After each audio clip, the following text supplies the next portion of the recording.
Muy buenas tardes. Soy el doctor Manuel Alejandro Hernández Gurrola, médico de base del Hospital de Especialidades Centro Médico Nacional Siglo XXI, adscrito al departamento de radiología de este hospital. Primero que nada, muchas gracias a la Sociedad Médica de Radiología de este hospital por invitarme a ser partícipe de este congreso. Para mí me siento totalmente halagado y me siento muy feliz de seguir participando en este tipo de eventos organizados por la Sociedad Médica de nuestro hospital. El tema con el que vamos a participar es el tema de trasplante hepático, obviamente dándole un enfoque imagenológico, un enfoque radiológico, centrándonos 100% en las habilidades que tenemos que adquirir al momento de enfrentarnos a un paciente que va a someterse a un proceso de trasplante hepático. En nuestro hospital existe un servicio de trasplante de órganos muy importante. Si bien el trasplante renal es el que lidera este tipo de procedimientos, el trasplante hepático no se queda atrás. Menciono la importancia de nuestro papel en este tipo de procedimientos, dado que participamos en la planeación del procedimiento, junto con los estudios de imagen que nosotros realizamos.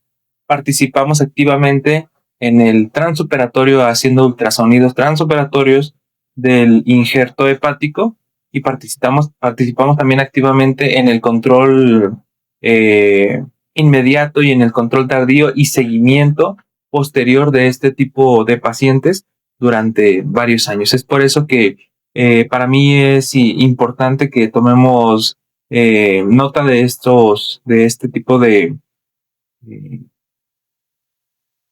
pláticas para poder aplicarlas a nuestros hospitales y en nuestro día a día. Vamos a empezar. Como objetivos para esta plática tenemos, primero que nada, conocer los hallazgos radiológicos prequirúrgicos cuando nos enfrentamos a un paciente que sufre el proceso de un trasplante hepático. Vamos a revisar las indicaciones y contraindicaciones de un trasplante hepático. También es importante reconocer las principales complicaciones del trasplante hepático y sus hallazgos radiológicos. En esta plática nos vamos a poner énfasis sobre todo en esta parte.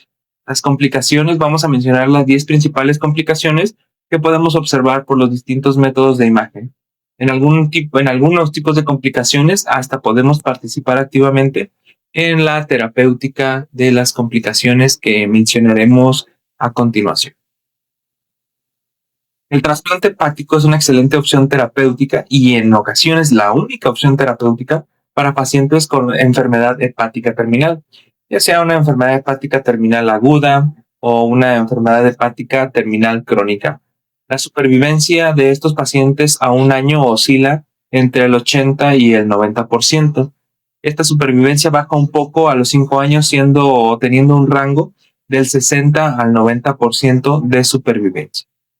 Algunos datos, por ejemplo, en Estados Unidos, para el 2020 se realizaron 8,906 trasplantes. Sin embargo, como lo mencionamos aquí abajo, la lista de espera sigue siendo enorme. Y esto es un reflejo de lo que pasa en nuestro país, en México, y en los países en vías de desarrollo que intervienen a su población en este tipo de procedimientos como el trasplante hepático. En México se realizó el primer trasplante exitoso en el Instituto Nacional de Ciencias Médicas Salvador Subirán. Esto ocurrió en 1985. A partir de ese año hubo intentos no fortuitos en la elevación de este tipo de procedimientos. Sin embargo, no fue hasta el año 1998 o 1999 donde el trasplante hepático subió el número de procedimientos conforme pasaron los años, teniendo el pico más alto en el año 2017-2018, donde la suma de donadores tanto vivos como fallecidos sobrepasaba los 200 trasplantes hepáticos al año. Obviamente, para el año 2019-2020, este pico sufrió una inversión debido, como todos sabemos, a la pandemia que sufrimos en nuestro país. Sin embargo, para años posteriores, 2021 o 2022, la cantidad de trasplantes hepáticos que se realizaron en el país volvió a superar los 200 trasplantes hepáticos. Como lo observamos en esta gráfica sacada del Centro Nacional de Trasplantes, podemos identificar que el número de trasplantes hepáticos que lidera este procedimiento son los trasplantes hepáticos de pacientes donadores fallecidos. Y de los pacientes donadores vivos, siempre se ha mantenido por arriba muy poco de la línea de base, siendo hasta el 2022 los 20 trasplantes hepáticos que se realizaron el mayor número de este tipo de procedimientos. Entonces, ante donador vivo, seguimos muy bajas en las cifras, y donador fallecido vamos creciendo poco a poco. Las 5 instituciones que lideran este tipo de procedimientos son las que vemos a continuación. La primera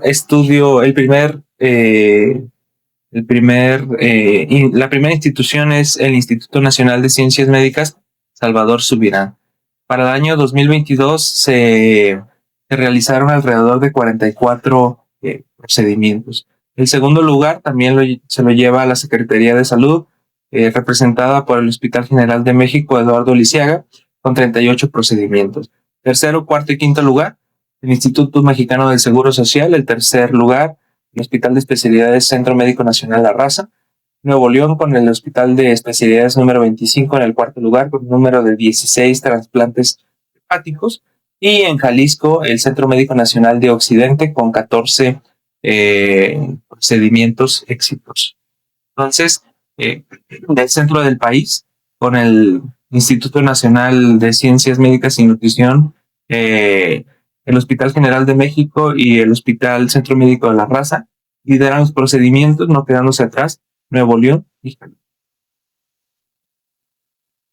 En cuanto a las indicaciones para trasplante hepático, son las que enumeramos a continuación: cirrosis hepática, hepatitis crónica, tumores hepáticos primarios, enfermedades colestásicas, falla hepática fulminante, enfermedad metabólica y otras condiciones. En cuanto a hepatitis crónica, pues infección del virus de hepatitis B, C y D, hepatitis autoinmune, uso crónico de drogas, cirrosis criptogénica. Los tumores hepáticos, carcinoma hepatocelular y colangiocarcinoma. Sin embargo, como lo veremos diapositivas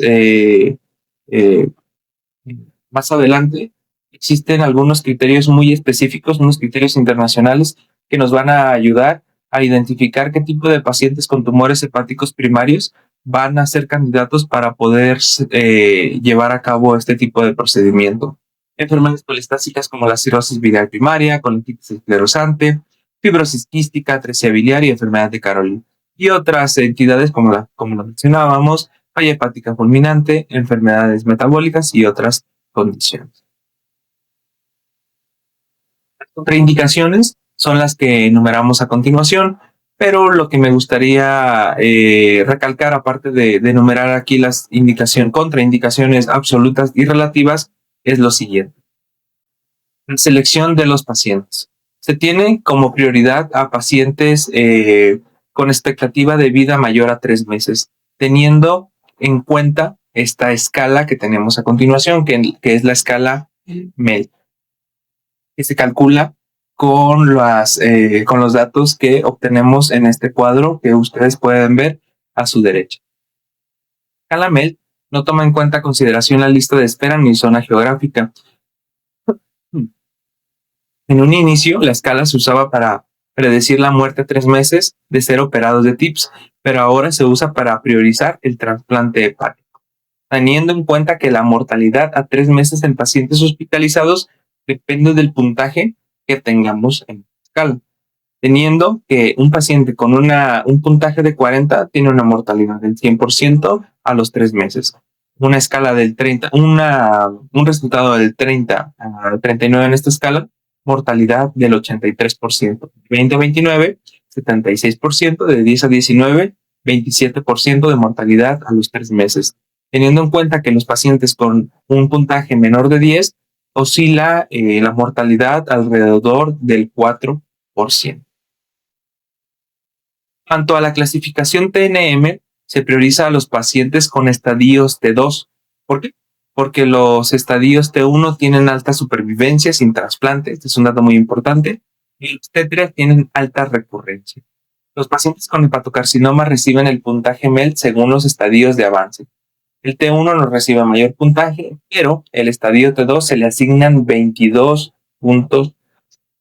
Entonces hay que tener en cuenta estas dos escalas, la escala MED y la escala TNM. Ya entrando a la importancia de nuestra participación en este tipo de pacientes, pues documentar si existen lesiones tumorales primarias como hepatocarcinoma o cholangiocarcinoma, las medidas y el número de ellos. Los criterios que se utilizan para la selección de pacientes con hepatocarcinoma candidatos a trasplante hepático son dos. Primero son los criterios Milan y los que vemos a continuación son los criterios de la Universidad de California de San Francisco que se utilizan para tumores un poco más grandes.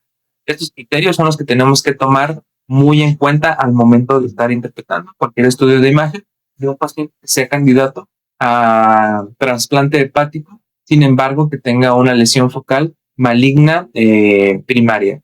¿Qué hablan los criterios de Milán?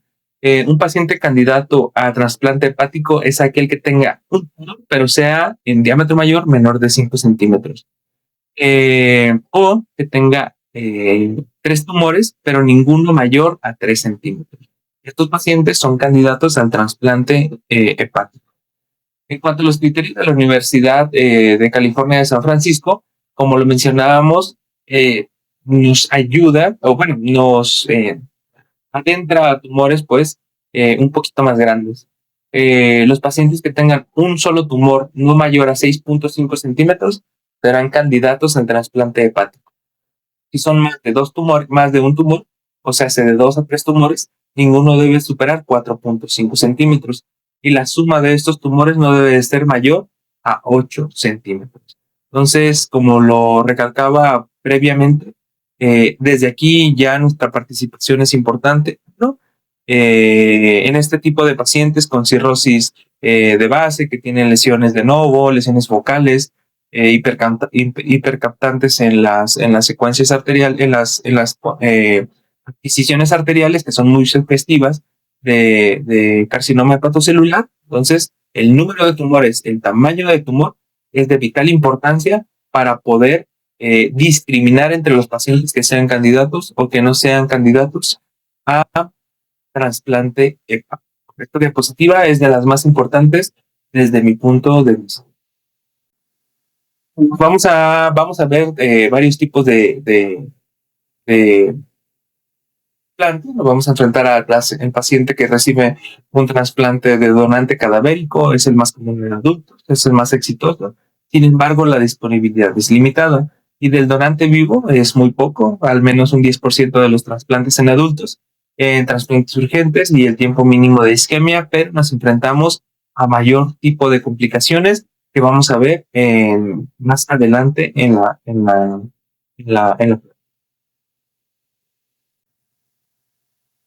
¿Y qué vamos a hacer en el pretransplante?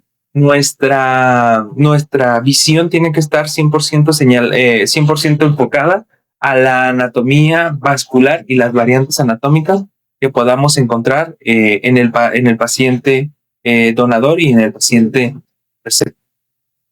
¿Qué imágenes tenemos o qué estudios de imágenes tenemos de las que vamos a echar mano? Vamos a hacer la evaluación del parénquima hepático, tanto del donante como del receptor. Podemos utilizar tomografía simple contrastada, ultrasonido abdominal, colangiografía y en ocasiones resonancia magnética, en algunos casos indeterminados. Y estos estudios los vamos a realizar lo más cercano a la fecha del trasplante. En el receptor tenemos que evaluar la anatomía, el tamaño hepático, buscar intencionadamente lesiones tumorales en los distintos lóbulos, segmentos hepáticos. Si es que existiera alguna lesión neoplástica maligna, documentar si existe invasión vascular y la proximidad tumoral a las estructuras biliares. En cuanto al donador, la anatomía y volumen hepático, es muy importante ver o resaltar que el donante no se puede quedar con menos del 30% del volumen hepático, debido a que puede ser propenso a cursar el síndrome de pequeño para el tamaño, que involucra muchas complicaciones, entre ellas pobre producción biliar, colestasis, ascitis. Esto puede ser más fatal, llegando a progresar a sepsis y obviamente alta mortalidad.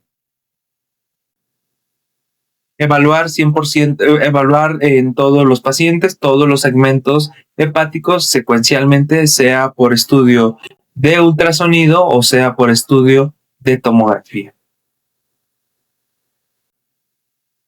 Vamos a empezar con la anatomía vascular.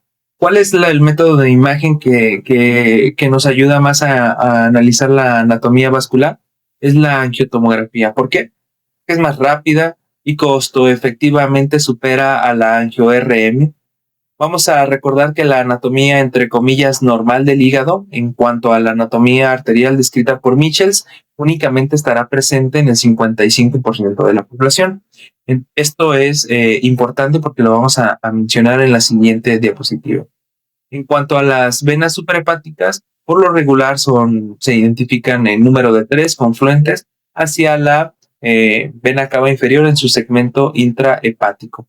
Importante identificar venas accesorias, ya que si existe una distancia menor a 4 centímetros en el corte coronal entre esta y la vena hepática media, va a dificultar la anastomosis a nivel de la vena cava inferior intrahepática. Como lo vemos en este estudio de imagen, un estudio volumétrico en una fase tardía, donde podemos, mediante la máxima intensidad de proyección, identificar las 3 venas suprahepáticas, derecha, media e izquierda, confluentes hacia la vena cava inferior intrahepática. Lo que les mencionaba es la clasificación de Michels para las variantes anatómicas de la anatomía vascular arterial, teniendo del 1 a 10 tipos de variantes anatómicas, siendo la más frecuente la Michels tipo 1 en un porcentaje del 55%, donde lo que vamos a observar es que la arteria hepática derecha y la arteria hepática izquierda son ramas directas de la arteria hepática común, como lo señalamos en este diagrama.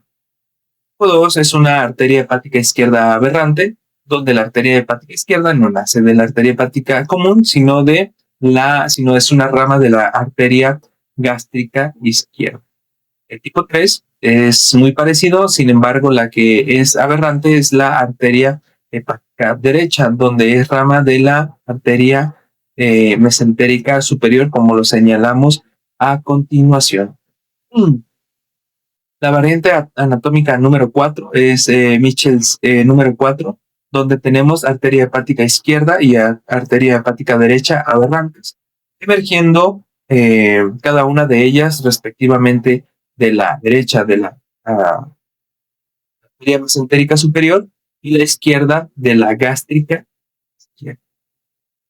El número 5, donde tenemos arteria hepática izquierda accesoria, rama de la gástrica izquierda.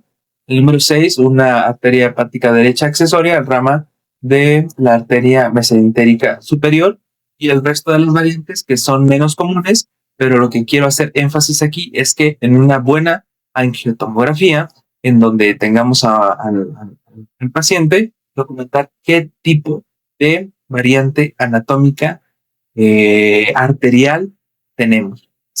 Debido a que, como lo vamos a ver a continuación, los variantes de las técnicas quirúrgicas van a cambiar dependiendo de la variante anatómica arterial que nosotros documentemos. Existe también una clasificación Michels modificada, donde sume de manera adecuada pues las 10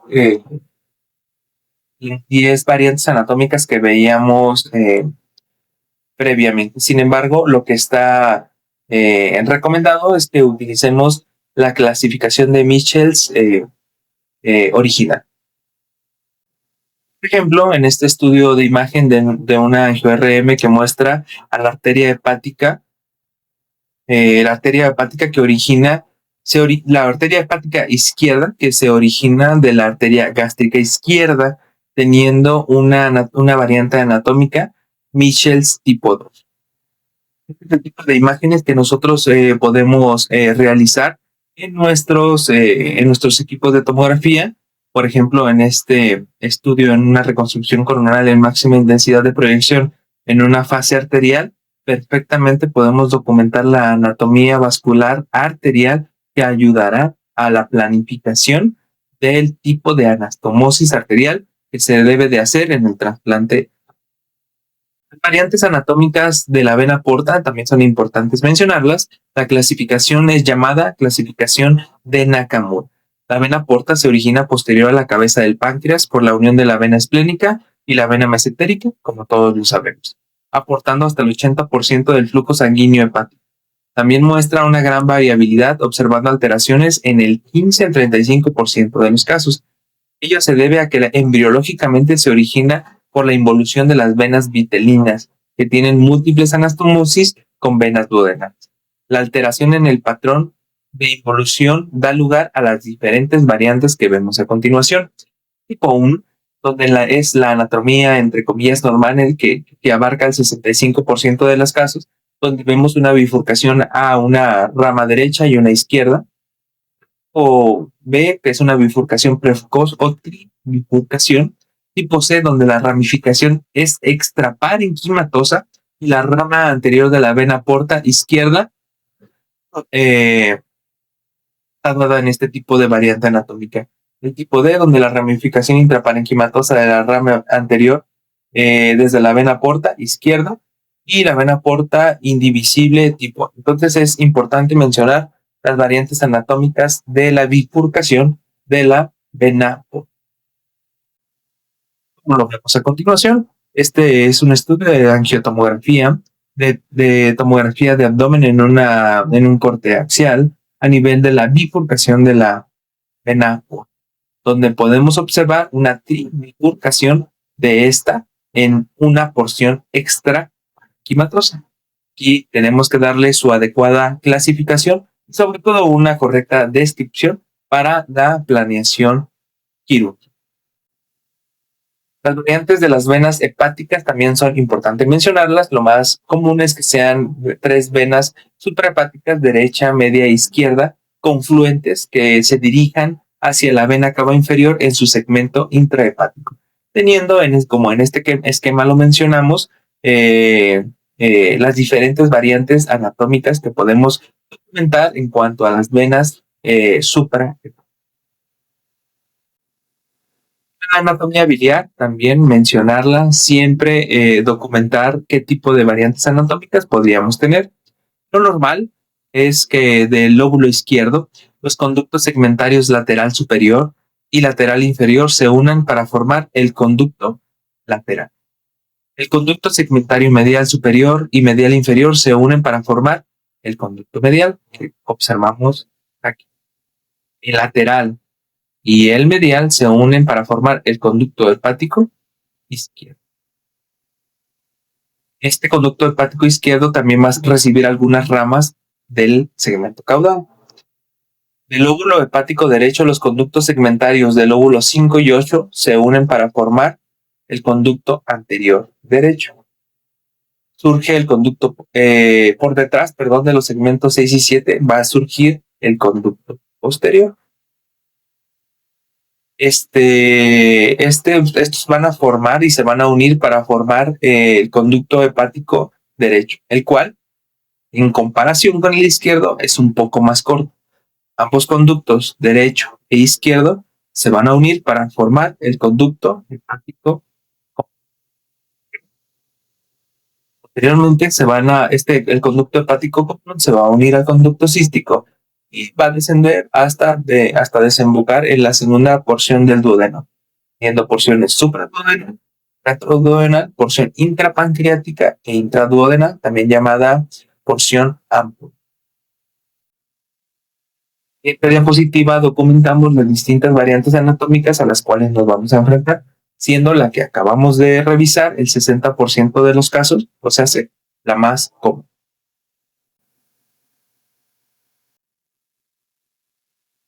Ahora nuestra participación en el post-trasplante. ¿Qué hacemos y qué debemos de tener? ¿En dónde debemos de tener la sagacidad de poder observar las complicaciones posibles que debemos de buscar intencionadamente?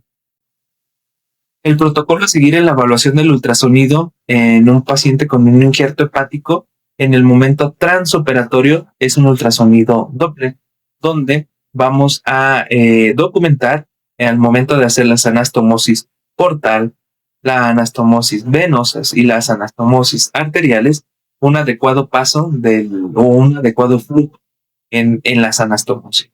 Y en el postquirúrgico inmediato, vamos a evaluar en escala de grises el parénquima hepático, la ecogenicidad, la ecotextura. Debemos de evaluar la viabilidad intrahepática y extrahepática. Si hay líquido perihepático, ver si es líquido, abscesos, colecciones, hematomas. Y a la modalidad Doppler color, identificar a la arteria hepática, vena cava inferior y venas superhepáticas para poder obtener estos datos. Índice de resistencia, velocidades documentadas a nivel de la vena cava inferior, el tipo de flujo y de las venas superhepáticas, grupo derecho, el flujo de las tres venas superhepáticas. Tenemos que buscar alteraciones y si es que las encontráramos, pues hacer mano de algún otro tipo de estudio de extensión para poder caracterizar de mejor manera el tipo de lesión que podamos encontrar. En el postquirúrgico tardío, ya sea a largo plazo, vamos a buscar involución y remisión de las complicaciones que ya decíamos, ya sea líquido, abscesos, colecciones o alguna alteración. Buscar procesos neoplásicos. Entonces, siempre participamos en el transoperatorio a las 24 horas y a las 72 horas haciendo ultrasonido del injerto. En cuanto a la técnica quirúrgica, estos son los tipos de anastomosis que se realizan. En cuanto a la arterial, la más usada es la que vemos aquí señalada a continuación, que se le llama en boca de pez. Esta se realiza sobre todo cuando hay discrepancia entre el calibre de las arterias del donante y del receptor. Usualmente se realizan anastomosis de la unión hepática y esplénica del donante con la unión de la arteria hepática gastrodenal del receptor. Este tipo de anastomosis, como lo vemos aquí, va a crear una dilatación vascular focal a nivel de la anastomosis, lo cual aparentaría ser un pseudoaneurisma, pero no nos debemos de confundir porque es a nivel de la anastomosis.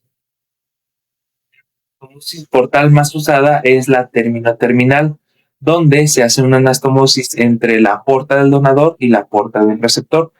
Como alternativa, la que tenemos a continuación, se hace una anastomosis con la vena mesentérica superior en casos más raros con la vena renal izquierda. En la anastomosis de las venas hepáticas con la cava, lo más usado es donde se anastomosa la vena cava inferior del donante en la vena cava inferior del receptor, así preservando o teniendo intacta la vena cava inferior del receptor, a diferencia de otras técnicas, como en este caso la Vitaval, donde se corta en bloque la vena cava intrahepática del receptor y así en bloque se anastomosa a la vena cava inferior del receptor. En cuanto a la anastomosis biliar, lo que se hace predominantemente es una anastomosis término-terminal del colédoco del receptor con el colédoco del donador. Si no es así, lo que se utiliza lo que se hace es una hepatoyeyunoanastomosis, donde el colédoco se une o se hace una anastomosis con una asa de yeyuno ascendida hacia el hilo vascular. Los hallazgos posoperatorios normales, hablando de lo vascular, son las siguientes. De la arteria hepática, nos tiene que llamar la atención que la velocidad pico sistólica puede estar aumentada. De hecho, va a estar aumentada. Pero esto se asocia por el edema anastomótico transitorio o hipertensión portal persistente. Los datos más importantes, como los decíamos, es la velocidad pico sistólica, que va a oscilar en los datos que tenemos aquí. El índice de resistencia, que debe de ser de 0.5 a 0.8. Si es mayor a 0.8, es común es común en posttransplantados, especialmente en donadores de edad avanzada o tiempo de isquemia prolongado, pero se debe normalizar alrededor de los 4 días tras la cirugía. Y de resistencia menor de 0.6 aumenta el riesgo de complicaciones. Cuanto a las venas hepáticas, el flujo se convierte a trifásico, que va a seguir el ciclo cardíaco de las cavidades cardíacas derechas. En el posoperatorio inmediato puede estar levemente perdido por el edema que va a comprimir a las venas a nivel de la anatomía. En cuanto a la vena porta, en el posoperatorio inmediato va a mostrar velocidades altas arriba de 50 centímetros sobre segundo, como lo mencionábamos en los otros casos, por edema adyacente que va a comprimir las paredes o la discordancia entre los calibres del donador y del receptor. Estas velocidades se tienen que normalizar después de algunas semanas.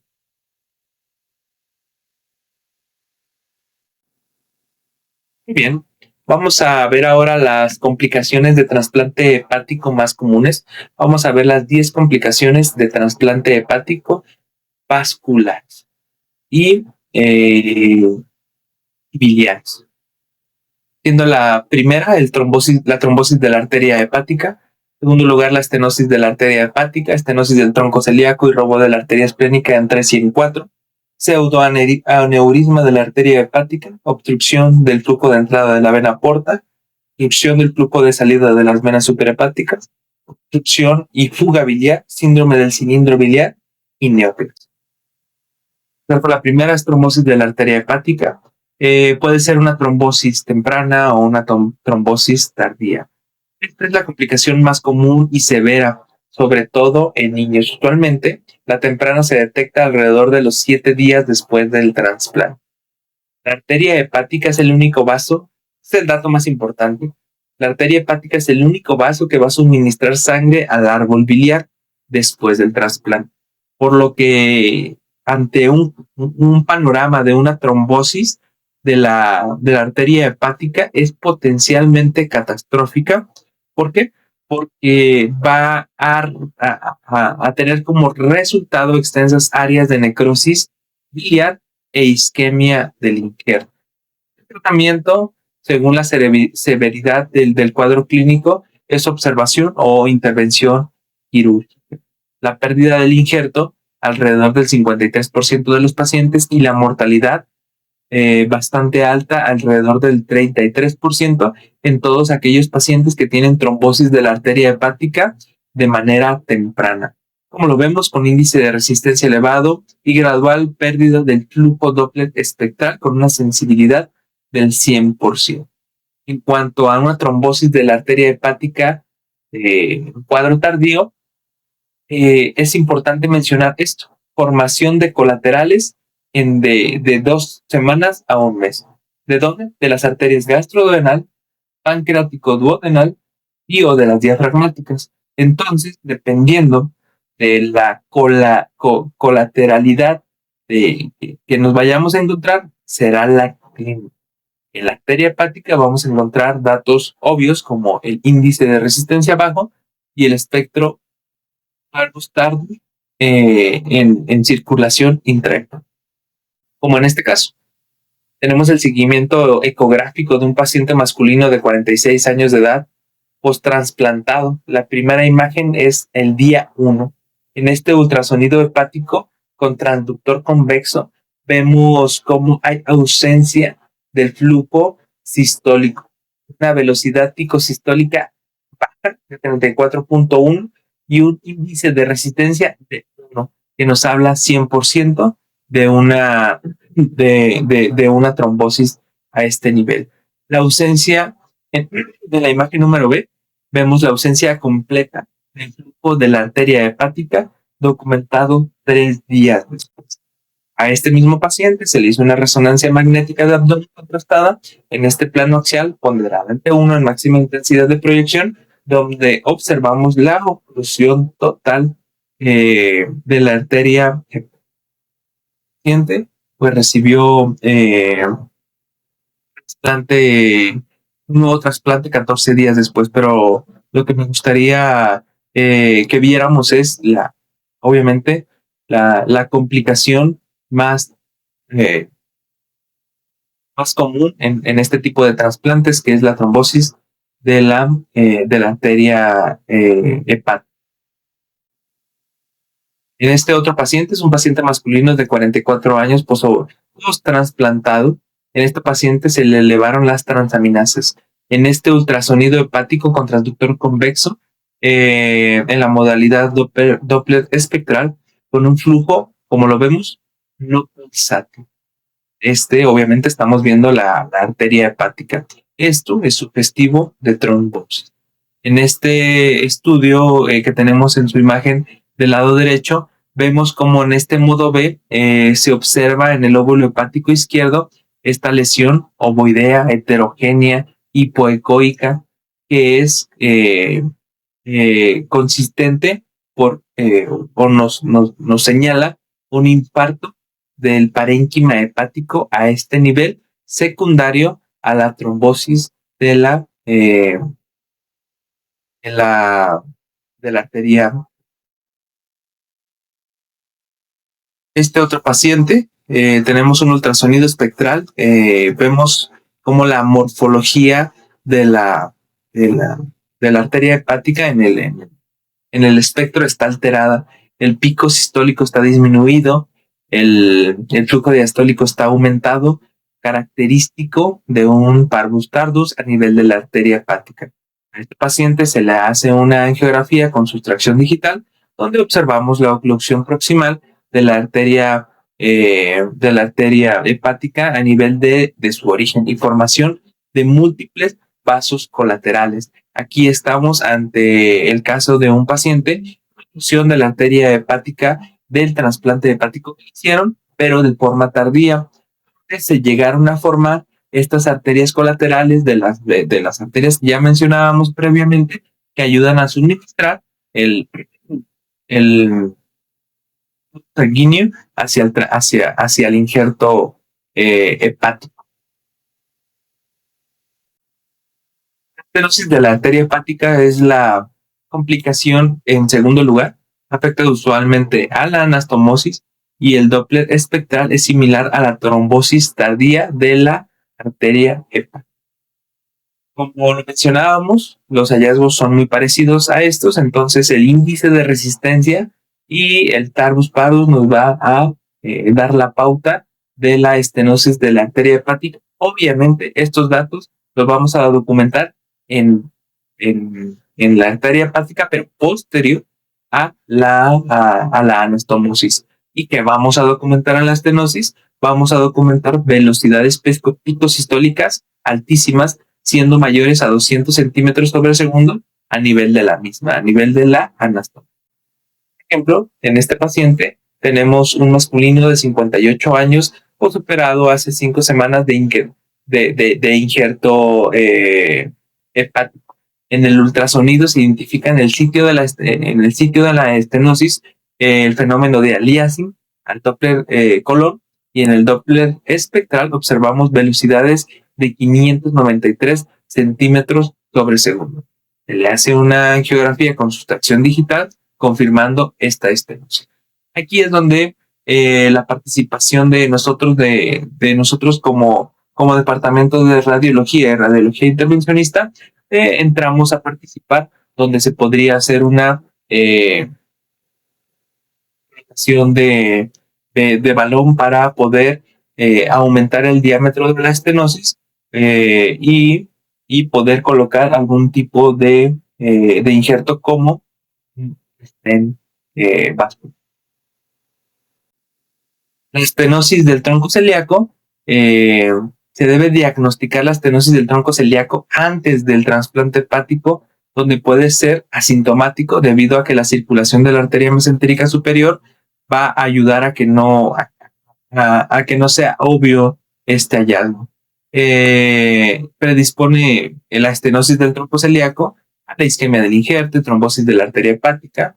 Se debe sospechar cuando el índice de resistencia es bajo y el espectro parvus tardus con ausencia de trombosis y estenosis de la arteria hepática. Es como si nos enfrentáramos a un paciente donde documentamos estos hallazgos, índice de resistencia bajo y espectro alterado, pero buscamos trombosis y estenosis y no la encontramos, tenemos que irnos a SAPRES, o sea, al origen del tronco celíaco, donde podemos encontrar este tipo de síndromes, ¿no? Que es el síndrome del ligamento arcuato medio, donde existe una compresión del tronco celíaco o de una compresión extrínseca del tronco celíaco por el ligamento arcuato medio que proviene del diafragma. A este paciente se le hace un ultrasonido y muestra a nivel intraparenquimatoso, a nivel del injerto hepático, alteraciones, ¿no? Disminución o el pico sistólico está bajo, aumento del flujo diastólico, aplanamiento de la curva típica de Tardus Par. Vemos en esta tomografía, en una reconstrucción sagital, en una adquisición, en una fase arterial, donde en la magnificación a nivel del tronco celíaco, evidenciamos la estenosis a este nivel, con una dilatación post-estenótica, ¿no? Consistente o que nos va a ejemplificar el síndrome del ligamento arcuato medio. En cuarto lugar tenemos el robo de la arteria esplénica, también llamado hipoperfusión oclusiva de la arteria hepática. Ocurre más frecuente en los primeros 2 meses post-trasplante. Su etiología no está bien definida y la angiografía es el estándar de oro. Por ejemplo, la angiografía va a demostrar el flujo reducido hacia la arteria hepática y aumento de este flujo hacia la arteria esplénica, gastroduodenal o gástrica izquierda. También más frecuente, el tratamiento más frecuente, como lo vemos en este ejemplo, es la embolización de la arteria esplénica. En esta imagen número B vemos una angiografía con sustracción digital, donde se evidencia una preferencia del flujo hacia la arteria esplénica. En esta otra imagen, posterior a la embolización de la arteria esplénica, el flujo hacia la arteria hepática aumenta de forma significativa. El pseudoneurismo de la arteria hepática es raro, no es mortal. Lo más común es que sea extrahepático a nivel del sitio de la anastomosis y usualmente es micótico extrahepático en sitios de biopsias o infecciones previas. En este ultrasonido se demuestra una lesión vascular extrahepática redondeada que a la modalidad del flujo, a la modalidad de Doppler color, vamos a mostrar un flujo turbulento con el signo del yin y el yang. Esto documentando un pseudoneurisma. A este paciente se le hace una tomografía contrastada de abdomen que confirma la lesión a nivel de la arteria hepática en el segmento extrahepático, dándonos el diagnóstico de pseudoneurisma de la arteria hepática. Del flujo de entrada de la vena porta. Las complicaciones de la vena porta son las menos frecuentes, alrededor del 1 a 2%, aún menor que las complicaciones biliares. Usualmente se manifiesta como datos de hipertensión portal y la pérdida del injerto no es muy común. La trombosis portal es la más frecuente de estas tres. Por ejemplo, en el ultrasonido que vemos en este primer lugar, muestra el trombo ecogénico dentro de la vena porta y ausencia completa del flujo en relación con trombosis portal. Y la estenosis portal, donde mediante un ultrasonido de la vena porta a nivel de la zona de la estenosis, documentamos velocidades altas alrededor de 206 centímetros sobre segundo en relación con estenosis. También podemos tener obstrucción del flujo de salida de la vena hepática. Puede haber estenosis, trombosis o torsión del injerto.